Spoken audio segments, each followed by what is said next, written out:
What is going on, everybody? Welcome back to Sideline Summit. I'm Antonio Perez, joined as always by Danny Cole, DC UPenn's finest, Chris Coacher, CB Coacher Boy.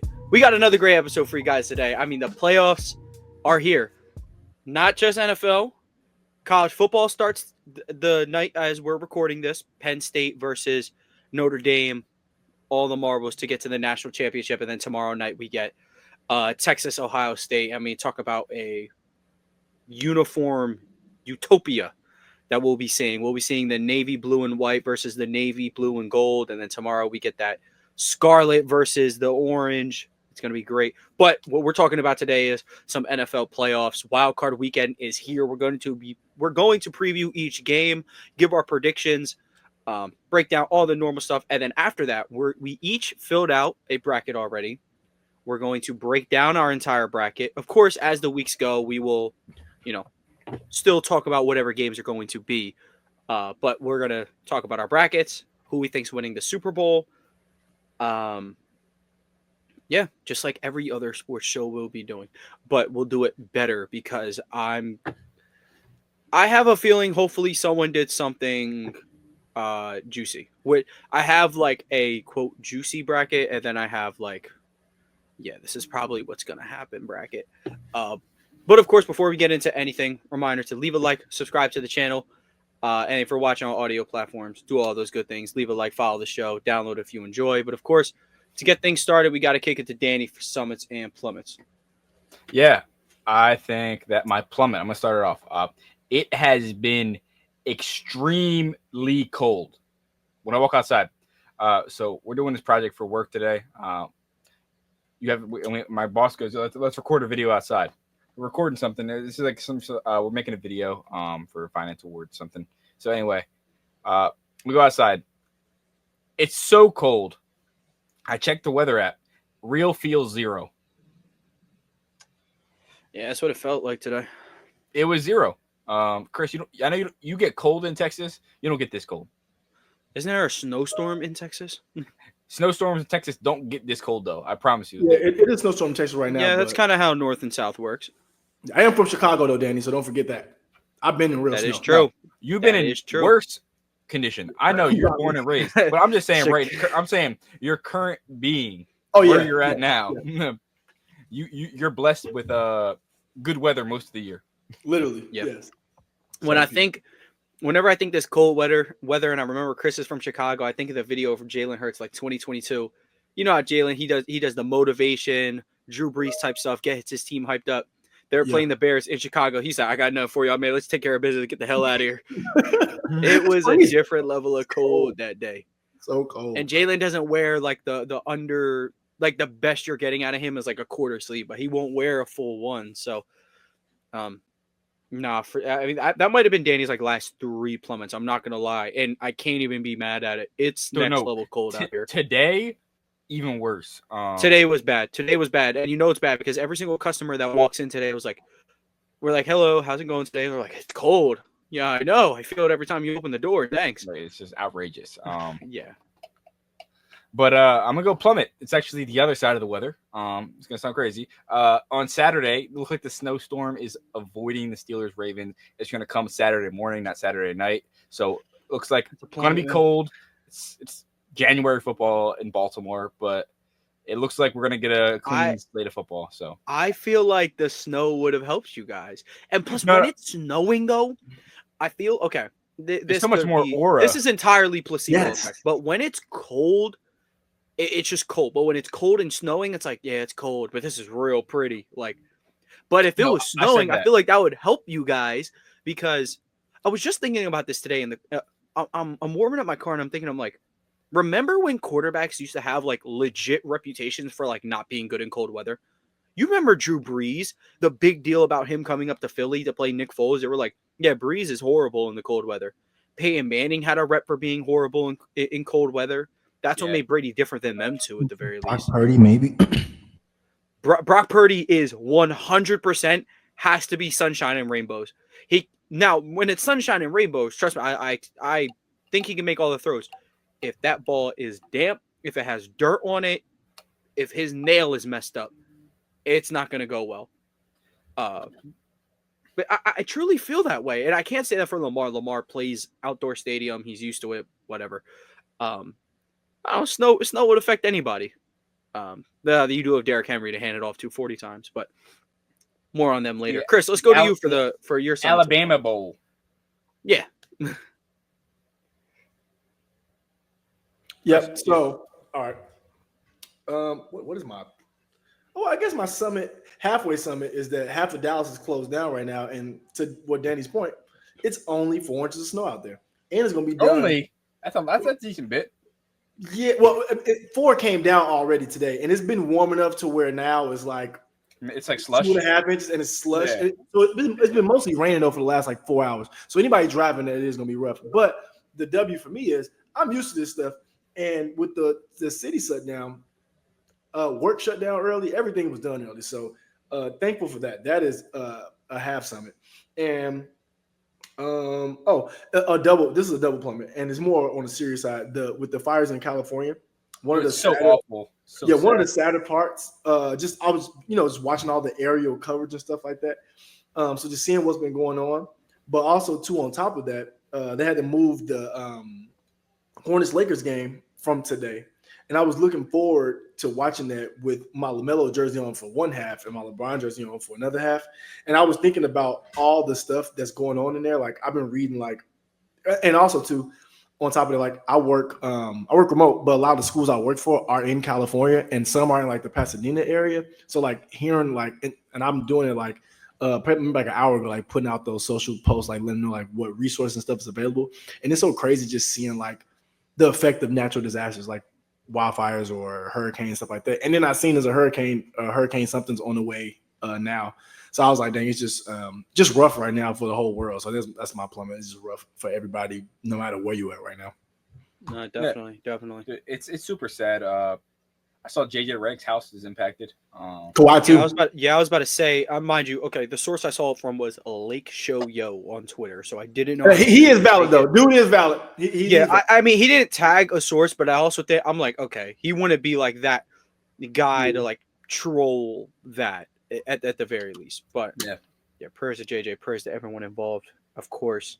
No, it's always SoCal gets the worst of everything. Yeah, like I remember those wildfires all up the West Coast, like I think it was a year or two ago, and it's just they're not like the easiest thing to handle, So they're running out of water. They're hitting the fire hydrants and they're running out of water. That's like unheard of. Yeah, I don't know if they just need to pray for like a rain miracle or snow. I don't know. It doesn't rain there. It's wild. It's insane. Yeah, and it definitely doesn't snow there, according to Austin Eckler, which kind of reminded me about Chris, what you said. It was like you lived in Chicago, so like this stuff doesn't bother you. But Austin Eckler was like, yeah, I lived in LA for 7 years. I kind of am not used to this. I feel as if you're a guy coming up to the East Coast, especially the Northeast or the Midway, like, dude, come on, like, you know what you're getting yourself into. Get those, get those shovels and get those car brushes ready and whatnot. I have probably, I think, the weirdest summit ever. Not ever, but it's pretty weird. So in the Celtic community, at least a little bit of us on Twitter like the nickname for Jason Tatum, Wing Duncan, because he's not necessarily a very exciting personality, but he goes out there and plays basketball at a high level, very versatile.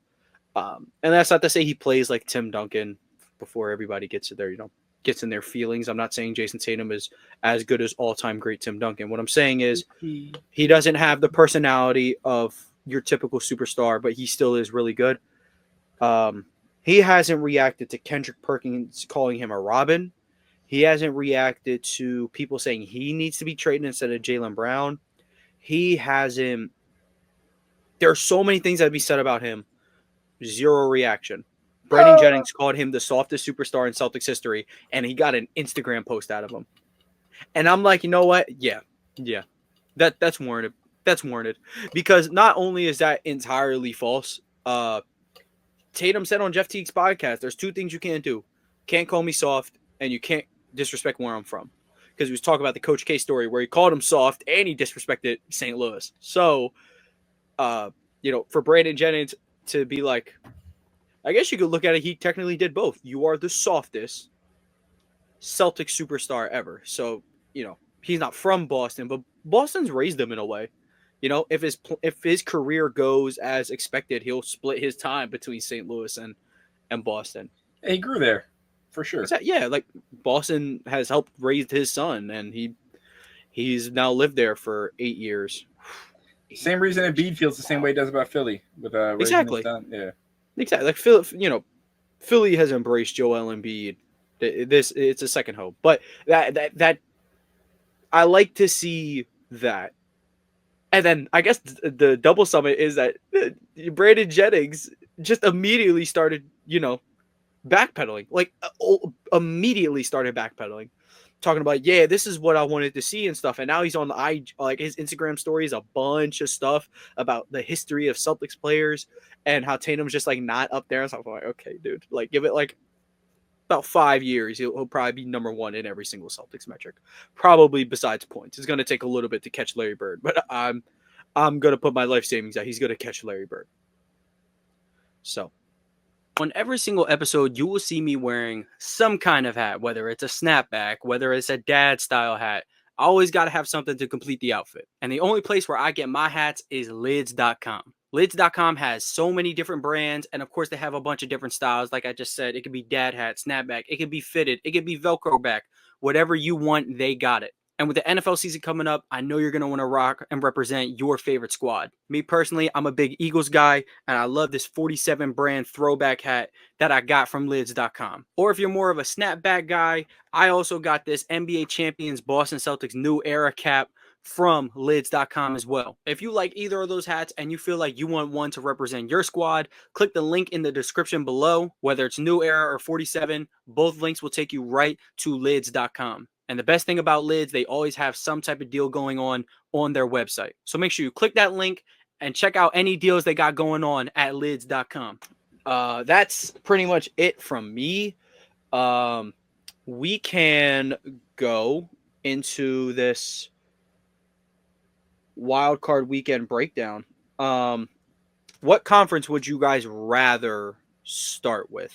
I think the AFC is least exciting. So I think okay. Let's start with the AFC. Let's start with the 2 versus 7. We have the Bills versus the Broncos. I'm pretty sure we're all picking the Bills in this one, as we should. The better quarterback, the better head coach, the better defense, I would say.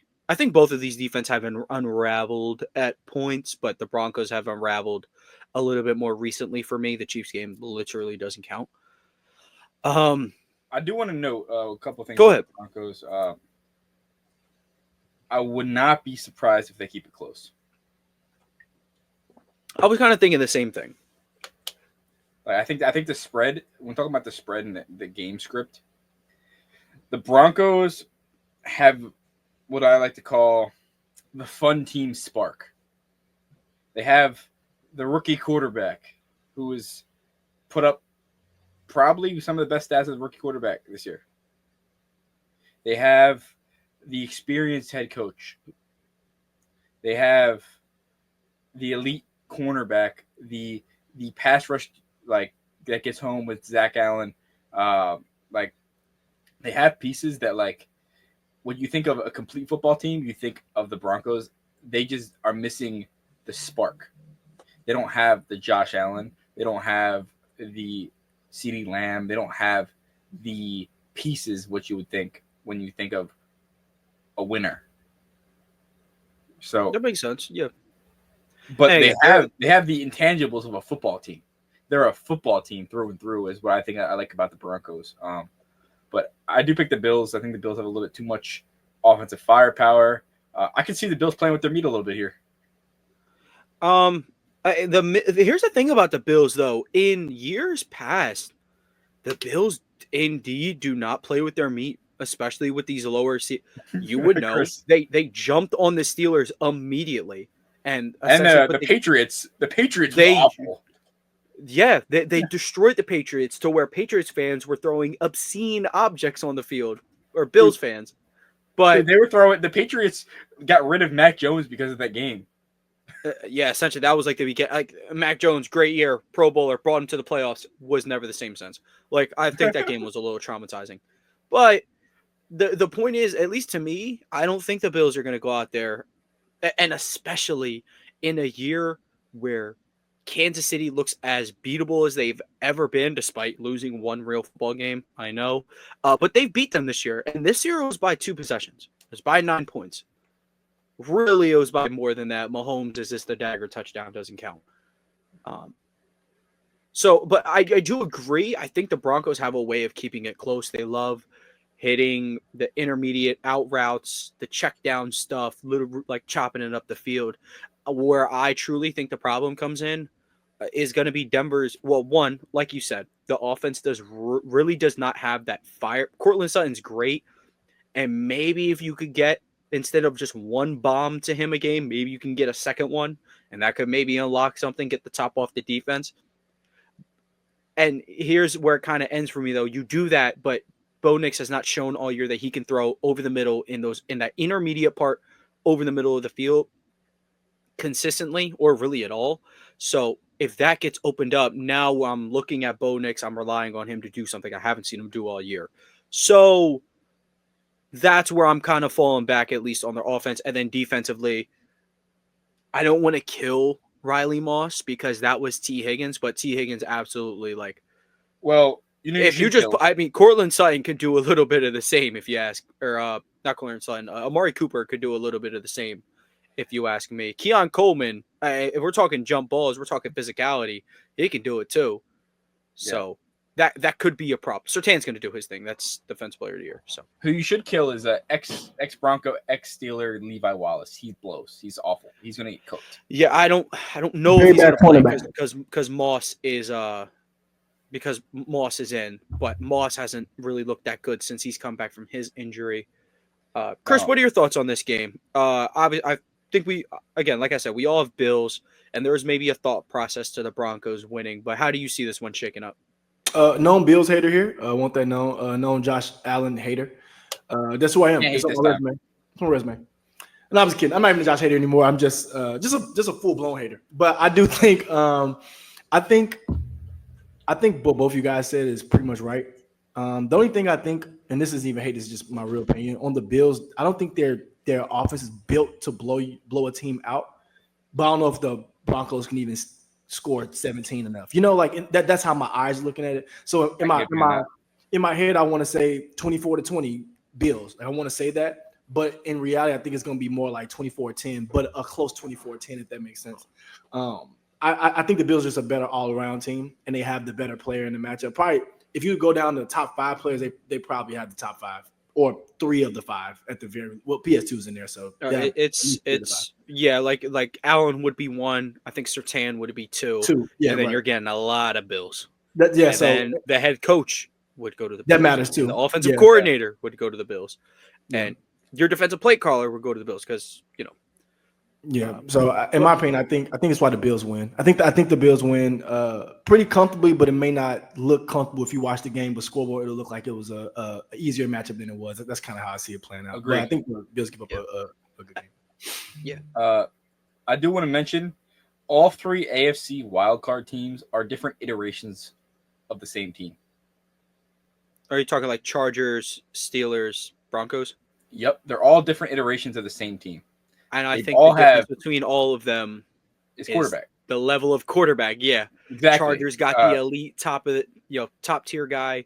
And then like Nix and Wilson, I guess you could maybe package them in the same tier, but Nix is so much younger, and I think his arm is a little bit more live than Wilson at this rate. But I do find it really super interesting. The fact that you get like different varying levels of defense.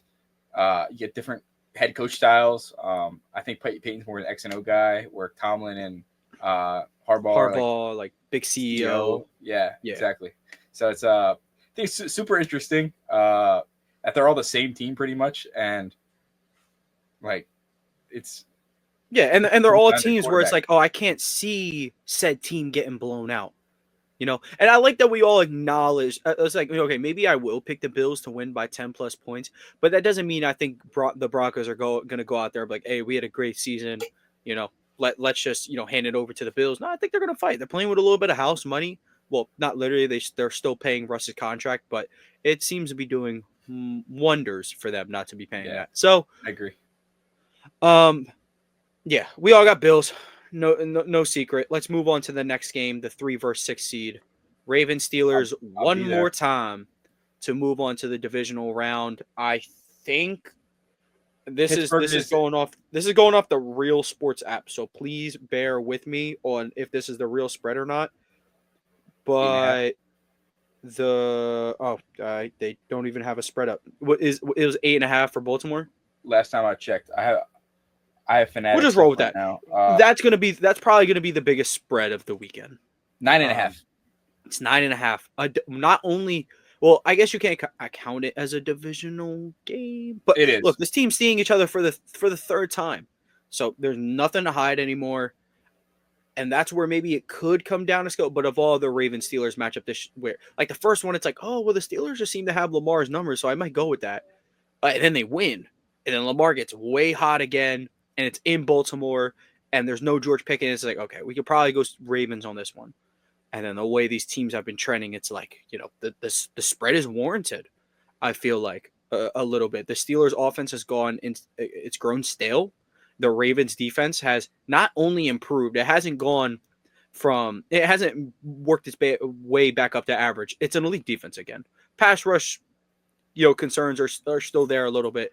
But you'll get all the cover sacks in the world with Marlon Humphrey playing like it's 2021 with Kyle Hamilton moving back there. So I have the Ravens winning, not to spoil the trip for you, Danny. I have friends on both sides, so I have to call it as it is. And what I would really, really like to see in this game, the Ravens can't just, and maybe I'm holding Lamar to a different standard. Maybe I'm holding these top 3 guys to a different standard. You should. But Lamar doesn't have that bizarro playoff game yet. I need him to go out there and the numbers don't have to be great, but I need to watch him and he needs to let me know this isn't like the worst elite quarterback I've ever seen in the playoffs. So I think he's going to go out there. I think they're going to chew. But it's reverse roles though. It's reverse roles though, because Allen's about to get the Embiid MVP, but it's Lamar who be playing like Embiid in the playoffs. But I think Lamar's going to go out there, have a big game. I think the passing attack is going to do great. Mark Andrews, Zay Flowers, Rashad Bateman, the whole thing. As for Pittsburgh, it's.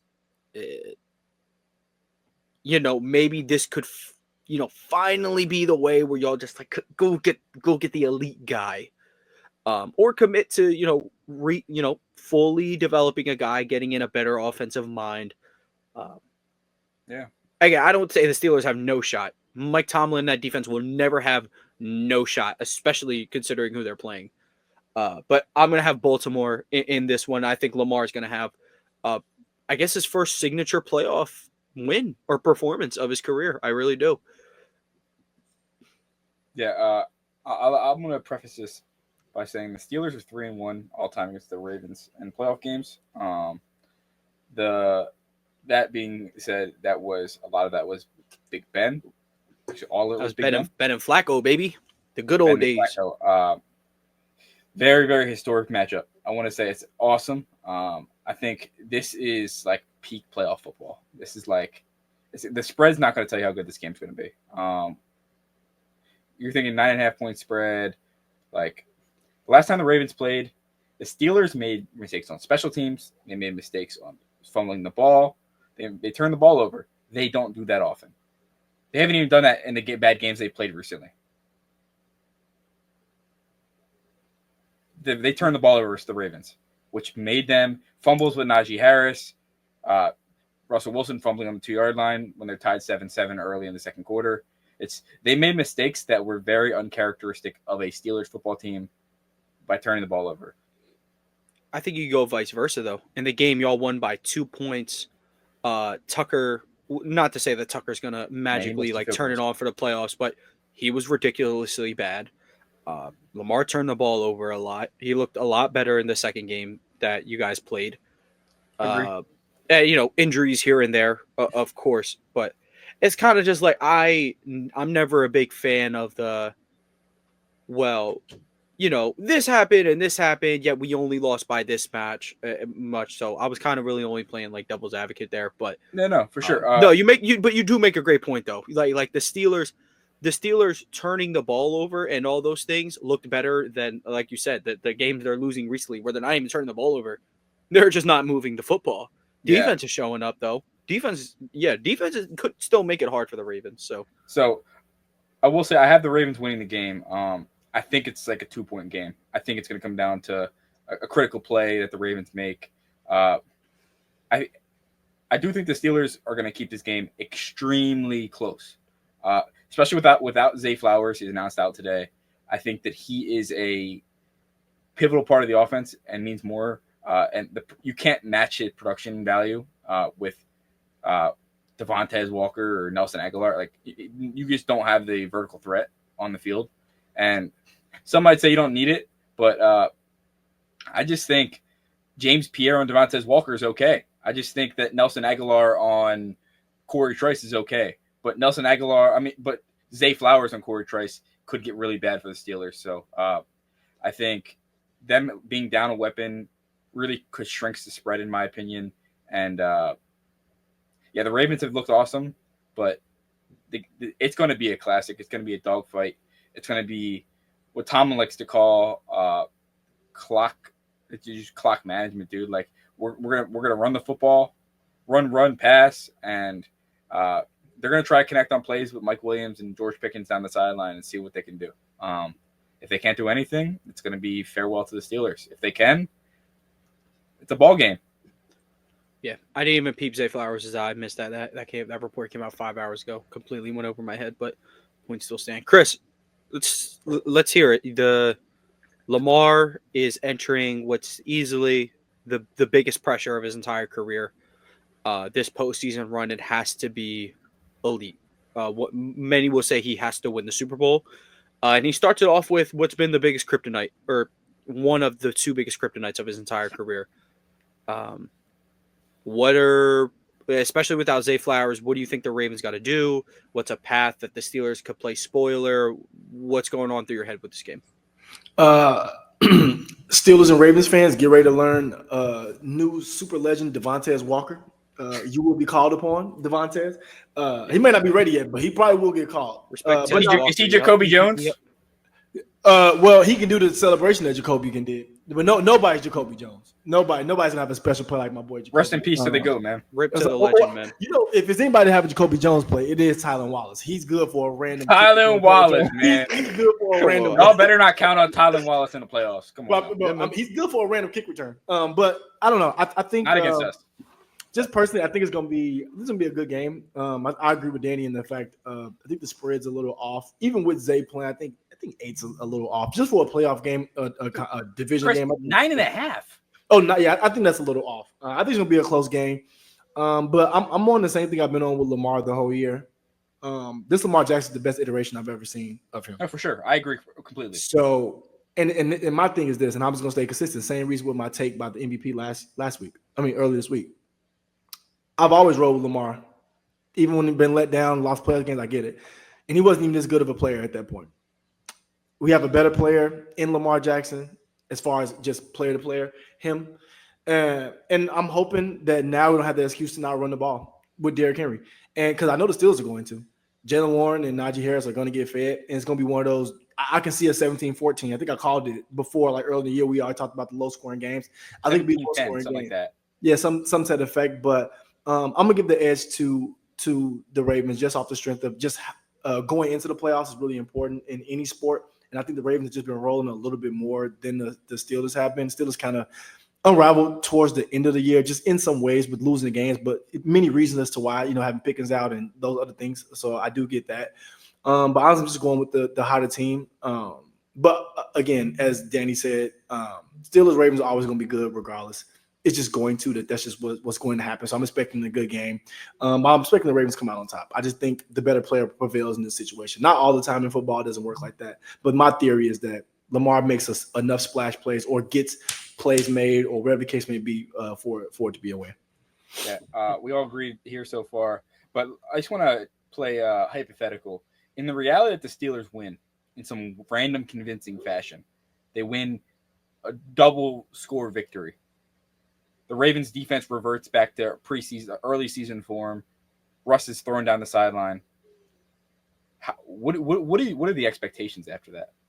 Just if this is a blowout where the defense unravels, then I don't know. You kind of just gotta retool at that point. But with I know this isn't if, but it's hard to even see a world where that will happen. I think revitalized they've been over the back half of the year. Yeah, I think my thing would be if that was to happen, it would just force them to do what Ravens fans already know they need to do: get help at corner and get help on the edge. It's just obvious. And then hopefully, if that was to happen, which I hope it doesn't, but if that does happen, I think it just will push for what Ravens fans already know they need. Yeah.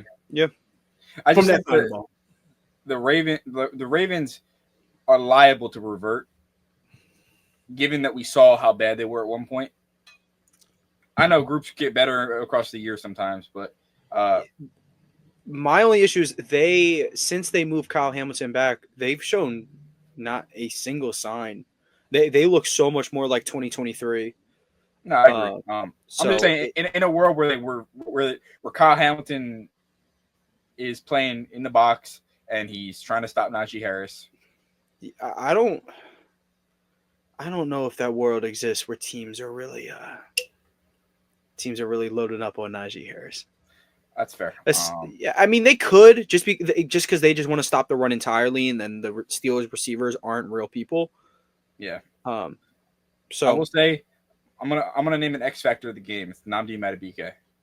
If the Steelers limit his factor on defense and can establish the run game by getting the 3-tech out of the game, you're good. I think the real person to look at on Ravens defense, I feel Nnamdi and I feel where you're coming from. I think it's Trent Simpson, because in the game that the Steelers won, that across the middle, Roquan and Trent Simpson, he was awful. Exactly. So I think one of the worst in the league. I think Trent more so and how he plays that is going to be more important. But I do get your Nnamdi point too. I agree with that. But I think Trent's even more important because Roquan, he gets lost in space sometimes, but sometimes just pure athletic ability makes up for it. Sometimes Trent has more athletic ability at this current stage than Roquan Smith does, and his athletic ability doesn't make up for him being as bad in space. So I'd raise your Nnamdi point to Trent. Yeah. But I'm with you on Nnamdi too. Dude, I remember I went to Steelers Ravens last year, week 18, week 17, whatever, week 18. Dude, I was like, Trenton Simpson looks like the real deal. Patrick Queen's gonna walk. They got a really good linebacker to fill in. Awful year. Well, I'm still a big fan of now everyone's bad. Simpson's bad, Queen's bad, Smith's bad, everyone's bad. I think Trent's gonna pick it up though. Just off the fact of I think the first year trying to learn what Zach Orr's trying to do and figure out how to play next to Roquan. I'm not saying it's a hard thing to do, but figure out Fields shirt jersey. Only way I'm okay with the Steelers winning is if Fields starts and ends the game. And Russell, man, only way I'm okay with it. Yo, and I'm still not okay. I'll still be mad, but I'll be loyal. Apparently, what Arthur Smith said is, I'm expecting to burn the boats, which means he's going to use everything he got. He's going to bring out every play. He's going to bring out Fields, QB draw. They're going to bring out everything, which I think is what you're supposed to do in a playoff game. Like, show everything. Don't leave a play uncalled. Dude, if number 2 walks onto that football field, I know Luna and Apollo know he's running the ball. That's not fooling anybody. You put the best athlete on the field in the position that touches the ball first. He's gonna run most. Yeah, I'm saying I don't blame him for running the ball. He's a damn good athlete. Yeah, no, I mean at some point if you just cannot throw the ball, then just let's wildcat this thing down the field, figure it out. Honestly, I thought at a point in the Commanders game, and even the next week in the Dallas game, like ball's not moving, just snap it to Saquon and let him run forward. It's why waste the handoff? Just give him the ball and go, But We all have the Ravens and Bills winning, which would lead us to a Bills Ravens playoff game, and what would be one of the most watched games of the season until next week, when one of those two teams get to go play the Chiefs. But Allen versus Lamar, unless I'm so sure. Unless Mr. Herbert. Okay. Let me put it this way. Until next week, where one of those teams get to lose to Patrick Mahomes. Let's put it that way. Because you want to talk about teams getting hot before the playoff. But we're actually not supposed to talk about the Chiefs this weekend because they don't play this weekend because they look like the worst iterations of themselves and they have one real loss on the year. So isn't that? Let's something? talk about their division rival. The Chargers. Los Angeles Chargers, who, because they didn't get the home game, win their division because the Chiefs won it, they don't get to play home, and then probably is best right now because the Rams are potentially getting moved to Phoenix.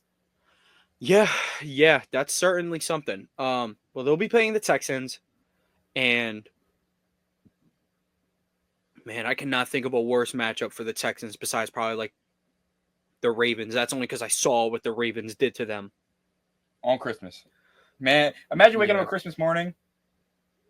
You're like, nice Christmas gift. And you have to watch Ravens, Texans, and they whip out a belt. And you just get the he didn't have a Jackson 5 that game, did he? I don't think he did. No, because he got pulled. Josh Johnson, I think, had the last touchdown. It was 31. That's pathetic. It was 31-2. They only scored 4 touchdowns. They only scored 4. Okay, yeah. I remember Josh Johnson got in late in the game. But point stands. There's two ways to look at this, I guess, for Houston. One is, okay, the Chargers receiving core is, like, if we're breaking down units in this series, in this game, the Chargers receiving core is one of the worst. They have Ladd, but it's kind of hard to travel with Ladd because he gets put in the slot. So Stingley will have to, get his shots in where he can on him. But expect late season breakout Quentin Johnston. We're cool. He's gonna have to show me. He's gonna have to show me, and the Texans defense should be the same way. He's had a gonna big game. To show me.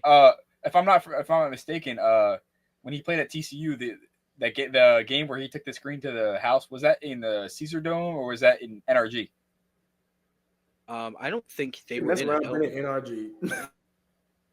Yeah, they weren't in a dome, so I don't think so. No, when he took the drag to the crib.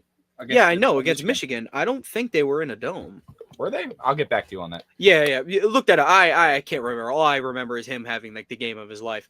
And then the other way you could look at this is the Chargers defensive line is an absolute unit, and you have the worst offensive line in the playoffs. A unit so bad that you managed to limit Stephon Diggs, Tank Dell, and Nico Collins for a big chunk of the year, or not even a big chunk. They hardly play together, but point still stands. One of the worst run games in the league. Chargers are just the best defense in the league, scoring defense, I guess I should say. And on the other side of it, you're not a great run defense. The Chargers love running the ball. J.K. Dobbins, since he's been back, the run game's been all the way back. I could see a Texans victory if they manage a way to get maybe some coverage sacks because Will Anderson will still do his aspect of the damn thing, but I got the Chargers in this one. I got Justin Herbert getting his first career playoff win, long overdue. Found it. They were in Cardinal Stadium. Sorry. Okay. I know it was Dome. But yeah, State Farm. Yeah, but I got LA in this one. So they'll be going. We might all be LA. I think we're all chalk here in the AFC. Yeah. Which I don't blame us. The teams that are pretty weak and the spread is pretty favorable towards the team, the unchalkable team, I guess we'll call it. And you noted to it earlier, talking about teams going into the playoffs, like, how do you look going into the playoffs? The Texans couldn't look any worse, right? I wouldn't say a bloodbath, but like the Titans were a team that were trying to lose, and they still kind of gave you some trouble. Not to say they were just gonna lie down and let you beat the crap out of them. But in what could be Will Levis's last game as a Tennessee Titan, he gave you everything he had. What I will say is, I think the Texans have, because of injuries, the worst iteration of offense of themselves, and defense, like, they just have not looked great. Whereas, like, at least the Broncos and the Steelers have a great defense still. They both have like some potential to spark something on offense. They both have some look forward for. This Texans team feels like they unraveled worse than the Eagles team last year. Yeah, and then to my point with how you look going into the playoffs, the Chargers. So the Chargers for a big majority of the year were kind of like a little bit more similar to Broncos and Steelers, where it's like, the receiving cores aren't great, but the run game's pretty solid, and we're making do with what we got with a great defense. But over these last couple of weeks, the Chargers' passing offense has just completely taken off.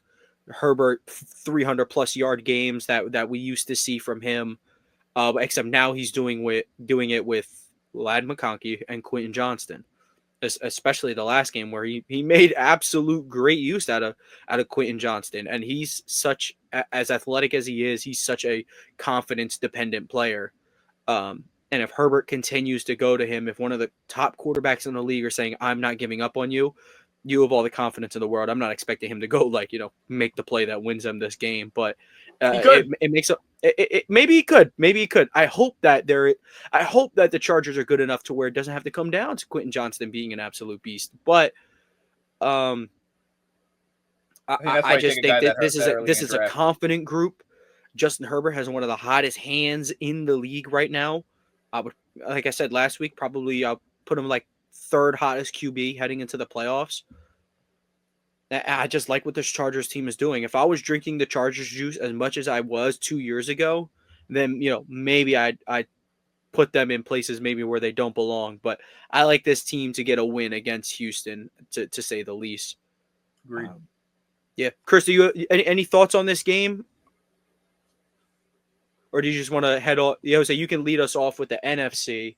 Start with 2 versus 7, which is the Philadelphia Eagles Eagles, the Green Bay Packers in Philadelphia, 4:30 on Sunday. Yeah. To keep things though, just before you go, Chris, to keep something noted, Jalen Hurts was a full participant in practice. Jordan Love was a full participant in practice. Christian Watson down with an ACL tear. And then for the Eagles, something to keep note of. A.J. Brown did not practice with a knee injury. It looks like it's scheduled rest day for him, though. It said knee/rest. I'm always a fan of you just throwing that rest in there to assure everybody, which is fine. Or you're throwing that knee in there to scare everybody. We're letting the Packers know we actually don't employ A.J. Brown. He's that 70-yard touchdown he had on you in week 1 is a figment of your imagination. I promise. Tell Jair it'll be okay. Actually, Jair is out. He's out, right? If I'm not mistaken, right? Yeah, I think Jair. Back is back. Ooh, come on, man. Yeah, Jair, Jair will be learning Baltimore knees soon. He went to Louisville. Yeah, he'll be going to Baltimore. See y'all soon. Louisville hush money for my young Gunners. Yep. And for the next thing, I don't care if it was Kenny Pickett starting, Kenny Smith starting. I'm picking them over the Packers because I told y'all those Packers team was fake. I told you too. I didn't think we were making the playoffs. We were on the side. Yeah, Tone, we were there. Me and Danny were there, and you would tell us we weren't there. We were there. We were telling you about that loser love. They have so many fake wins. But no, I'll be as a side though. I think the Eagles roll I don't think they roll because of the playoffs. I think the Eagles win this game by 7 to 10 points. I just think that they're the better team. They have all the better players, in my opinion. Top 5 players, and Jair Alexander's not playing. I'm going with the Eagles. This isn't even a gas or reverse jinx or anything like that. Because I actually do like the Eagles in real life. So I think they win. I think Jalen Hurts come back. It's not like backup quarterback juice because obviously he's not a backup, but getting your guy back going into the playoffs, I think they beat them pretty easily. But Jacobs is elite, top 3 running back in the NFL. I will say that. Yeah, unfortunately, he has to play against Jalen Carter and Jordan Davis. And he has to play against every good defensive lineman in the NFL, not named Myles Garrett and T.J. Watt. They're all on the same team. Everybody's on the same team. I want to know, Saquon Barkley was slipping week 1 when he was playing in Brazil. This guy still had 100 plus yards. He had 3 touchdowns against them. Everyone's falling over the place. What I want to note is the Packers D-line has not looked great across the year. They're a young group. Their linebacker A&M, drawing a blank on his name right now. One of his rookie, awesome, great year. Cooper. Yeah, Edgar and Cooper. There you go. Phenomenal year as a rookie.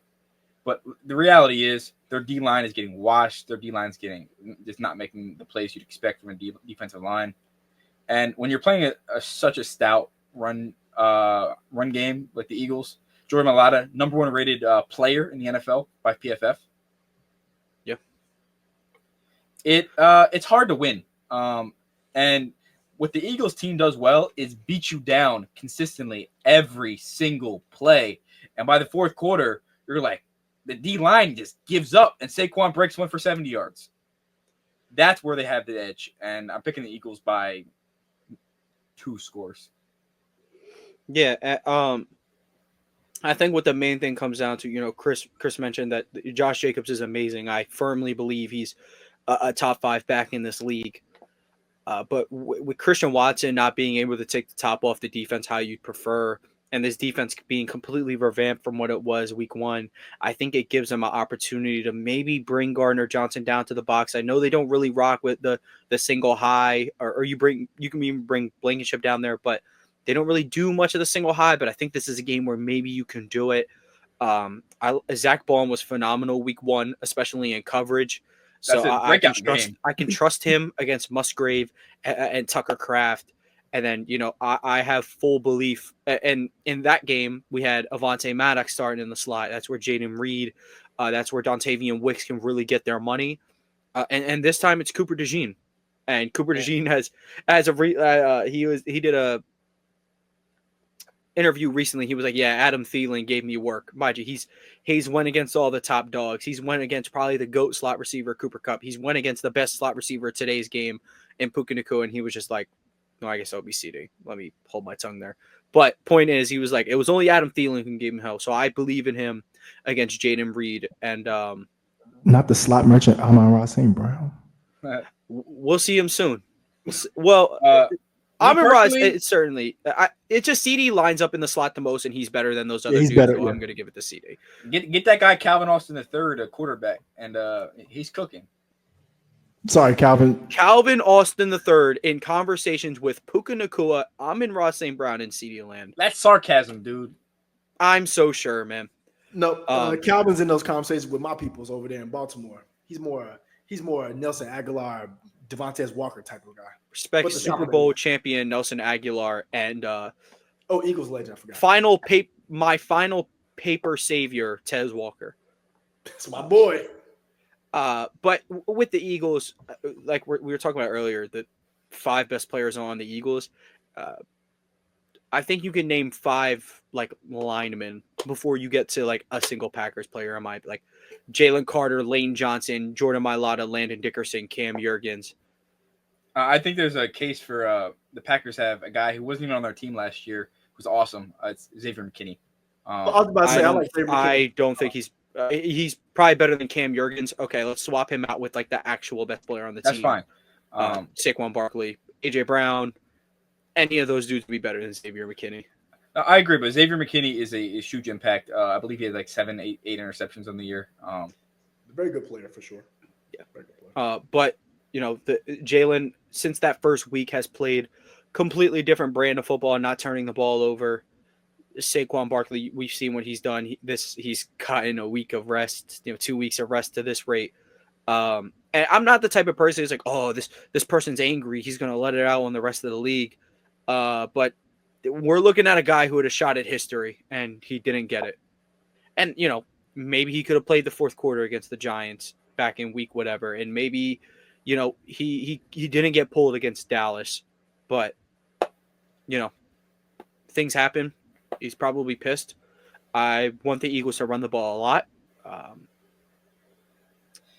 If we have to get into a shootout, I'm perfectly fine. I'll take Jalen Hurts over Jordan Love any day of the week. Jordan Love has that higher ceiling, can hit those Michael Jordan fadeaway-esque throws, but he can also give you some rookie Josh Allen throws. And for that, I'm going to go with the guy who's more consistent, puts the ball where it needs to be. Jalen Hurts, it's not talked about enough, has completed 69% of his passes this year. He's been absolutely lethal. Yeah, he's been awesome.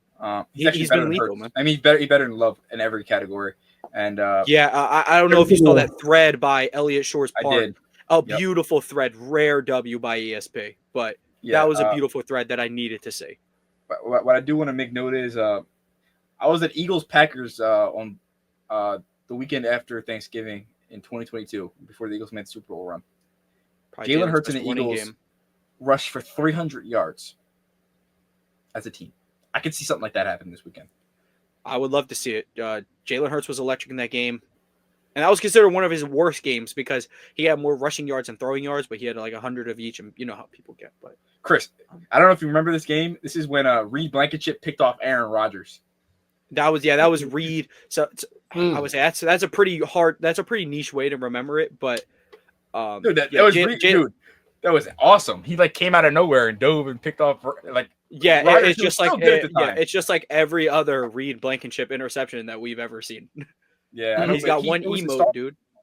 He actually picked off Aaron Rodgers and Darius Slay is like, it took me like 8 years to get Rodgers, and you got him in 6 plays because of the Detroit days. But Chris, what are your I don't know if you have any more thoughts on this one, where the Eagles could get their money at.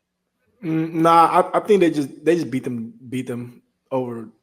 Just overall, I don't think the Eagles are gonna be able to. I don't think the Packers are gonna be able to stop the Eagles' attack just because it's so versatile. Like they can go run it 12 times in one possession, they can run it 3 times and still get the same result. So I just don't see a way the Packers can stop them. I did have one more thought on this game.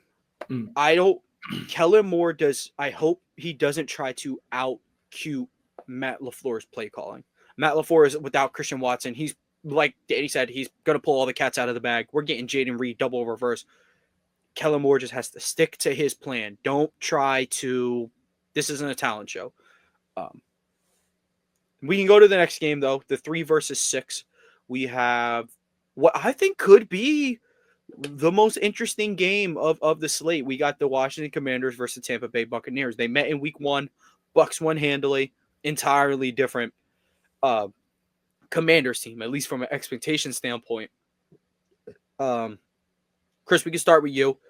Who do you have in this one? You know, you have your guy on one side, but you probably have the better team on the other. But that's not to say, if I had to guess, this might be the closest spread of the weekend, maybe outside of like Rams Vikings, especially with the moving of the stadium potentially. Commanders v Bucks, right? That game. I'm trying to find the spread for it. If I had to guess, it can't be too much. I thought I seen like 3.5 at some point. Oh yeah, it's Bucks by 3.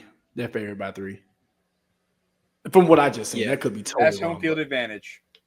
Yeah. So my take on this goes back to my star of the year while I was gassing Jaden Daniels. I think he's special, bro. He's got special skills, like Liam Neeson has got a special set of skills, and you want to find out. I think Jaden Daniels really has a special set of skills, and one of those skills is wait to the end of the game and make the best play of the game of the game. And I've seen him do it multiple times. But I think it's time, not time, but I think Jaden Daniels goes out there gets the signature win. But I think it's gonna be a really, really good game, really close game. Because Tone is probably the leader of Baker Mayfield Club, but I'm in that club too. I think Danny's definitely the leader. Oh, okay, Danny's the leader. Danny might have met him outside of the Cheesecake Factory. Yo, Chris, if you know, you know. Oh, you bet Baker Mayfield? Nice. No, he's joking. This isn't that Baker Mayfield story is not one for the show, but Tone has this one thing. He loved Baker Mayfield. We might be confused with he loved Mayfield and Manziel. So his name on my Snapchat is Johnny Mayfield. Which I've asked to be changed like a million times. But it's Johnny Mayfield forever. He'll be known as that. Okay. Too bad. Now, what if I change your name to Jake Short? That's different. No, it's not because you actually look like Jake Short. You like both I do, of these guys. But why? Okay, you like Mike Tomlin and Justin Jefferson. I'm gonna change your name to Justin Tomlin in my phone. Mike Jefferson, bro. You might have cooked. That sounds like a real name. Mike Jefferson. No, nice. Oh, that's not a real person. Justin Tomlin. That's probably his son's name. Got to be his son name or uncle or cousin. Tony's so sure. All right, so let me tell y'all. I'm I wildly think- sure. I think Jaden Daniels gets a signature win though, and I think it's a team that's just good enough and just bad enough for him to be able to do it. I think the Buccaneers are good, but I don't think they're like super elite to where I think you can get them. Like if Jaden Daniels' first game was the Eagles or Lions, I think he gets worked. But I think this is a game he can get a playoff win and then get worked in the next round. So I just think overall, I'd probably take the Buccaneers roster over the Commanders. Overall, I probably would. But I think I like the best players in the matchup a little more for the Commander side. I think Mike Evans may be the best player on the field, possibly, depending on what happened. And if Marshawn Lattimore's out there, they're going to be fighting anyway. So that'll be cool to see. But yeah, I think Jane Daniels gets a signature win. I think it's a close game though, and I think he's gonna have to pull out some awards. That's why I'm calling it signature, because he's done that a lot this year. Just made big plays when he needed to. And I think this will be a game if they do get the win, he's gonna have to make some big plays. So yeah, I just see that happening. But I can also see it going the other way. But I'm gonna roll with my guy, just like I'm rolling with Lamar Jackson, even though I can see it going the other way. Same thing. There we go. Danny, what are your thoughts on this one? Bucks Commanders. Yeah, the Commanders' defense hasn't showed me anything different from Week 1, where the Bucks put up 392 total yards of offense. Baker Mayfield threw 24 of 30, 289 passing yards, 4 touchdowns, and in a convincing fashion, they won 37-20. At home, same setting. The only difference is Jaden Daniels has shown a lot of great things. I think the game's a lot closer this time. I think it's an offensive shootout. But I do think the Bucks defense has an edge here. I think Vita Vea, I think the Bucks coaching is better. Granted, that might not mean too much, but I do think Bowles is an awesome coach, and he deserves flowers. Quinn's been awesome this year, but I think Quinn is more of a floor raiser, and Bowles is just, as we've seen year over year, they win playoff games with the Arians, with Bowles. They're winning playoff games every year. Seems like so. I think that whether it's Tom Brady, whether it's Baker Mayfield, this Bucks team has won playoff games, and they're competitive in every game. So the offense is going to swing.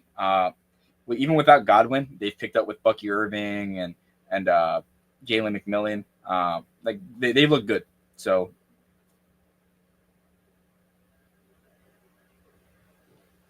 yeah, I pretty much agree in a lot of the same aspects, especially with Bucky Irving and Jalen McMillan. Jalen McMillan has really stepped it up. Sterling Shepard's doing his fair share, but it's really been Jalen McMillan making the big plays when Mike Evans isn't necessarily there. Bucky Irving has entirely taken over the running back one role. His receiving threat out of the backfield could be a huge one against two linebackers that can't cover for nothing. So, and Jalen McMillan could have a good day opposite.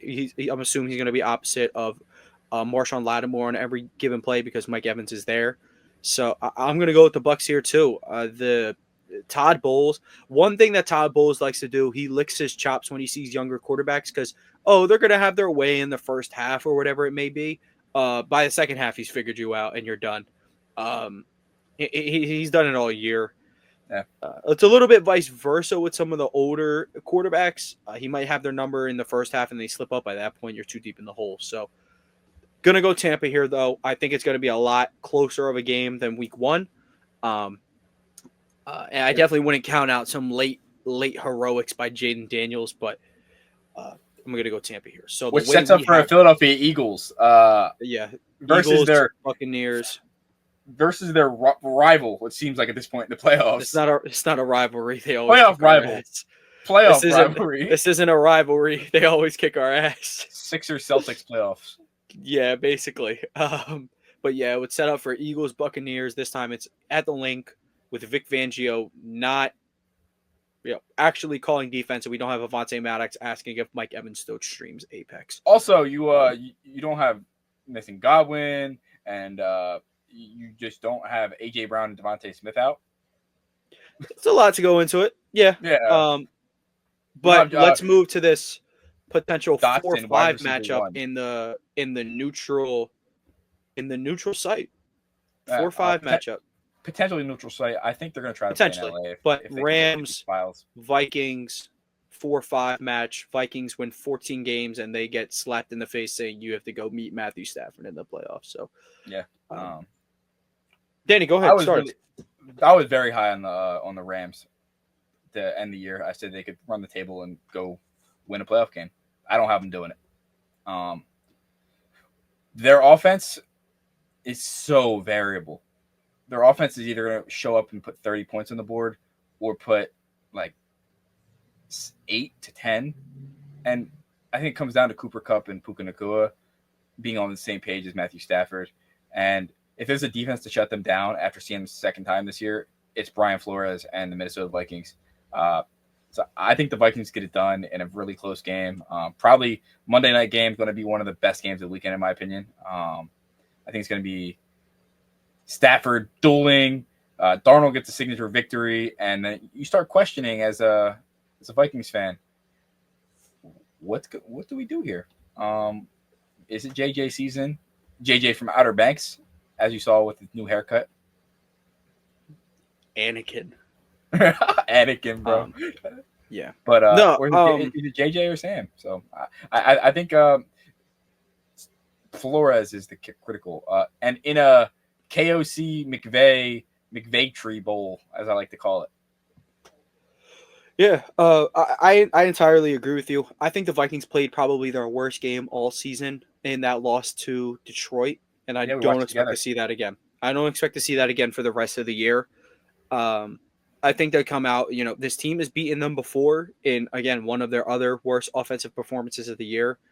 And if there's one person that can counter McVay, it will be Brian Flores. And which they kind of did the first time. It was just kind of like the unthinkable beat you. And it's just like, wow.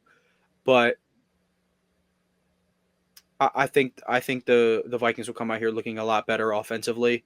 I wasn't really pleased with the Rams' offense down the stretch, and that's only going to get worse when you're playing Brian Flores, who's arguably the best defensive mastermind in the league. Sam Darnold has a big bounce-back game. Justin Jefferson, who maybe had one of his worst games of his career last week, I think he's due for a bounce-back game. I'm going to go with Minnesota here to get their revenge. Yeah, I also do want to make a funny point. The Vikings schedule, so throughout the season, they went Lions-Rams, and they're going to go Lions-Rams again. Yeah. So I think it's just pretty funny. They have the same sequence of who they're playing. Chris, what are your thoughts on this one?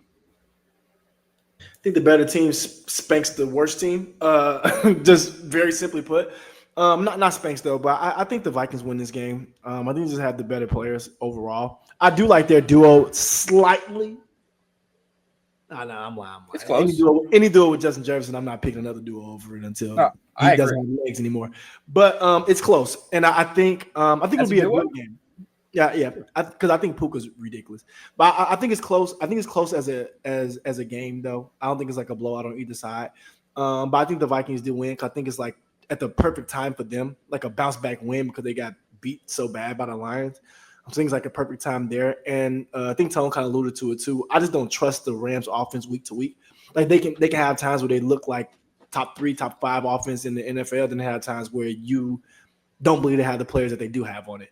So I'll just pick the Vikings, the team that I think has been more consistent throughout the year outside of a couple bad games. But I am excited to see one of my favorite running backs, Kyron Williams, who's also a Chuba Hubbard variant, who's also a Chase Brown variant. I love all three of those players. So I'm excited to see Kyron Williams versus a really good Vikings defense. I just want to see how much he's involved because I've seen sometimes the Rams, they've gone more pass heavy, which, I mean, obviously – for good reason, but I want to see just how they game planned it against this Vikings defense, headed by Brian Flores and a bunch of good players on that side. So just excited to see how that works out, but I do think the Vikings win. Yeah. All right. It's going to be a great game, great slate on. We have Penn State versus Notre Dame. We have Ohio State versus Texas. We have a Saturday day slate, Sunday slate, and a Monday night game. 5 days of football. Can't complain. Yeah, man. Yeah. But with that being said, of course, we all just gave our, we gave our first round predictions, but now it's time to really break down our entire brackets. Yeah, we don't have to go too much into our prediction, like in depth into our. Yeah, no. We're not explaining why we have one team winning over the other. We're just simply rolling out the bracket. See Yeah, who so can actually, get the most we accurate all one. had the same exact picks in the first round. Hilarious. Yeah, except Bucks Commanders. Chris had Which, yeah, Commanders. I mean, that's the But only that was game really we- the only switch up. Yeah. I can get kicked Do y'all off. want me to go first with my bracket? Yeah, go first. Yeah. Okay. So like I said, I have all those first round picks. So in the AFC, Chargers, Chiefs in the divisional, I have the Chiefs winning that one, and then Ravens, Bills on the other side of it. I have the Ravens winning, and then I do have the Ravens losing to the Chiefs to go for the Chiefs to make it to another Super Bowl. On the other side of things, I have the Vikings actually beating Detroit on the road. I don't think that last game of the season was who they are. I think they're going to have a much better showing. And then Philadelphia will beat Tampa Bay at home, finally. And then I have Philly beating Minnesota, and not in the 2017 fashion, but I have them beating them, and then I have them beating Kansas City to get their get back from 2 years ago. And I'm going to preface right now, if you call me biased, I'm not mad at you. I was saying this at work today. If the Eagles have a conversation, like a legitimate argument to like win the Super Bowl, I'm gonna pick them every time. And yeah, that is called bias. If y'all were wondering, the other bracket I made, same exact thing, but I had the Chiefs winning because this is truly a toss-up. I think they've played the Chiefs as good as anyone in the last couple years, all the times they've seen them. The regular season last year, Super Bowl. I got the Eagles winning. If you call me a homer, I'm not mad at it. It is bias, just a little bit. I don't think them making the Super Bowl is bias. I think they're going to win the NFC. I think they're the most talented team. Them beating the Chiefs, you're going to need a little bit of plot armor. But you know what's crazy? I think you're reading my screen. I have the same exact bracket. Like I can share my screen if you want. I believe you. Well, I guess we don't really need to break down your side of it. Do you have Minnesota beating Detroit?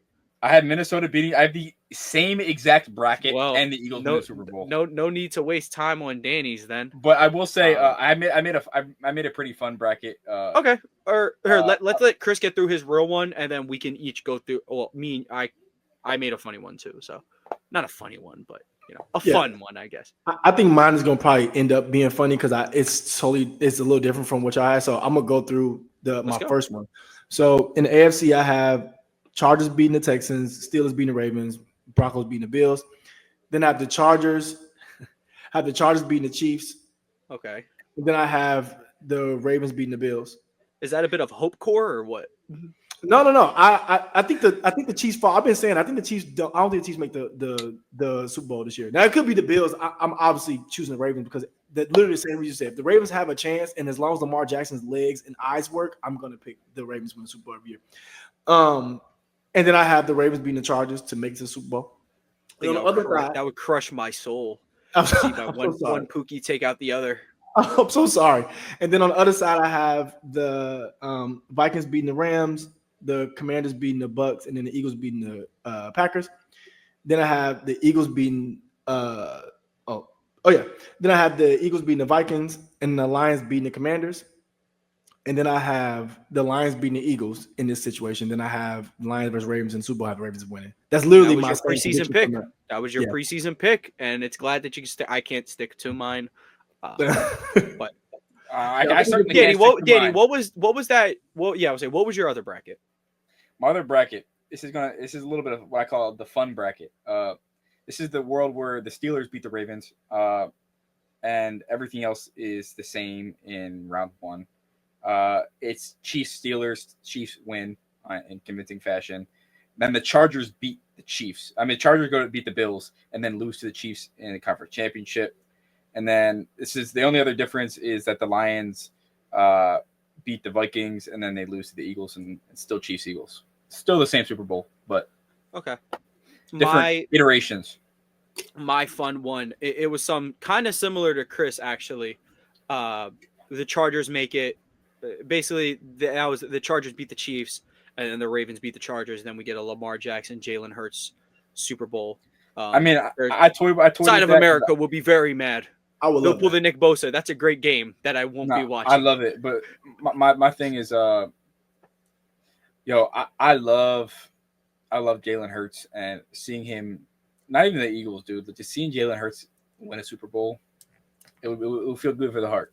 Look, Jalen Hurts, Lamar Jackson, or Justin Herbert walk out of this thing with a Lombardi. Yo, but let's be honest. Good. Tony said this a long time ago. The Eagles are the Celtics. So whatever happens to the Celtics happens to the Eagles. I'm gonna tell y'all right now. That is true. That is true. I did say this. And y'all do have inner turmoil for fake AJ Brown and Jalen Hurts, Jalen Brown, Jason Tatum. You're cooking here, but not on my watch. I will say this. Nick Sirianni, Joe Mazzulla, do they sneaky not know what they're doing? In my whole on my time, side the whole of time it, Joe Mazzulla is a genius, so maybe Nick Sirianni's got some. we get a Harbaugh for the AFC Championship. I mean, I may have cooked. Yep. I may have. But I do want to say this last thing I'm going to say. If Lamar Jackson gets a Super Bowl, I will be insufferable for a while. And he will also change his number to 1. So I have to get a new jersey. But I He would ain't changing number to 1. Come on now. He is. No, he already said it. He said if he wins the Super Bowl, he's going to 1 because he said I'll give you the spiel. he His dad said said it. 1 because his dad told him, we're number 1. You are the best. The best, yeah. Then he got to high school. Change it. And he kind of just wore whatever number they gave him. And then Louisville, he wore 8. I think he might have 8 was said New Beginnings. something 8 about was New wearing it Beginnings. for his grandmother. Yeah, eight was New Beginnings. His mom told him the 8 means new beginnings and like new start, and him at Louisville was a fresh start for him. So that's New why era 8 apparel. that new era 8 apparel. Lamar Jackson Yeah, in man. the flesh. I love that. Yeah, that's kind of like Mark Ingram. Not that it was a exact swap, but like Mark Big Ingram Truz. for Kristaps or for Derrick Henry is kind of like Marcus Smart for Kristaps Porzingis. You kind of just gotta Do it. Unfortunately, you just gotta do it. And then on the flip side, those guys are cool guys. It turns out. Is Avery Bradley Ray Rice then? Don't discriminate my goat Avery Bradley. Thank you. Yeah, and unfortunately, I Avery just Bradley, like Bernard Pierce, bro. Cool on Ray Rice. Cool on. Bro, he Bernard Pierce. Avery Bradley's like You may have Ray cooked. Lewis, actually. You know what Avery Bradley is? Avery Bradley is Hayoli Nada. He's stopping everything. In Shout the out middle. That's Haloti who Nada, Bradley man. is. For a little bit, he was Marshall Yonda. That's my guy. But that's everything we have for you guys today. Again, leave a like, subscribe to the channel, like the episode if you're on audio platform, follow the show, leave a 5-star review. AP New Freezer, Culture by Migos, DC Comics. Thank you guys for tuning in, and we'll catch you guys next week. Go Penn State.